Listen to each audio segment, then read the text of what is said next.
Il est obligé de travailler parce qu'on est en train d'expulser sa famille. En 1818, il perd sa mère. En 1828, il perd sa sœur. En 1831, il lance son premier business qui fait faillite. En 1832, il se présente aux élections législatives. Il perd. En 1833, il lance son second business qui fait faillite encore. En 1835, il rencontre une belle femme. Il se fiance et elle meurt. En 1836, il entre dans une période sombre de sa vie. Il reste arrêté pendant 6 mois consécutifs. Dans cette même année, il se relève. Il se présente encore aux élections législatives. Il perd encore.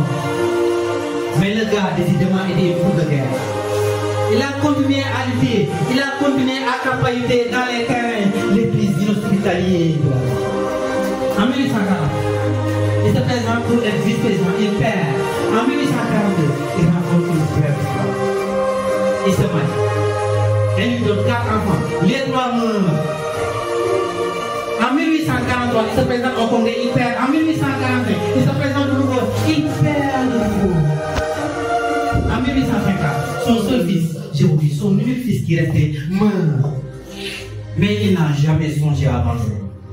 Il a continué à lutter, il a continué à capahuter dans les terrains, les plus inhospitaliers de la vie. En 1854, il se présente au Sénat, il perd. En 1856, il se présente pour être vice-président, il n'obtient même pas 100 voix. 100 voix, je vous dis. En 1858, il présente de nouveau au Sénat, il perd de nouveau. En 1860, Abraham Lincoln est élu 16e président des États-Unis d'Amérique. Il fait 2 mandats consécutifs qui ont littéralement changé l'histoire des États-Unis d'Amérique. Ce qui a fait de lui le meilleur président de tous les temps, en tout cas pour beaucoup d'Américains. Cette histoire nous apprend dans la vie, il n'est pas péché, il n'est que des abandons. Sachez que c'est dans la souffrance qu'on se carapace. C'est dans la souffrance qu'on se surpasse. C'est dans la souffrance qu'on dépasse nos propres limites. Nul ne se connaît tant qu'il n'a pas souffert. C'est la souffrance même qui permet à la lumière d'entrer. Disez-vous. Ce n'est pas le chemin de la réussite qui est difficile. C'est le difficile même qui est le chemin. Quand je prépare ces élus dans les terrains les plus inhospitaliers, puis votre attraction pour moi. Puis votre but est noté élevé. Nombre et difficile selon les obstacles auxquels vous serez confrontés. N'abandonnez jamais. Vous avez dans la Bible dit, Jacob fils son lit de bois a appelé son fils Benjamin.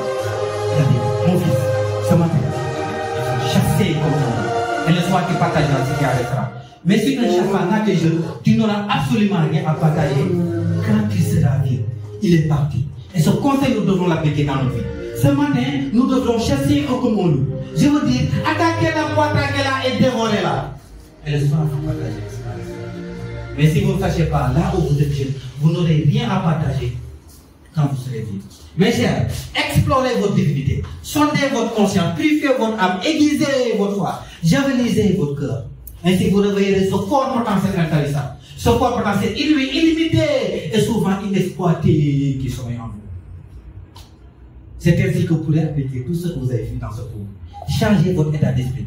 Vous n'êtes pas sans savoir, un nouveau état d'esprit crée une nouvelle personnalité. Et une nouvelle personnalité crée une nouvelle réalité. Personne.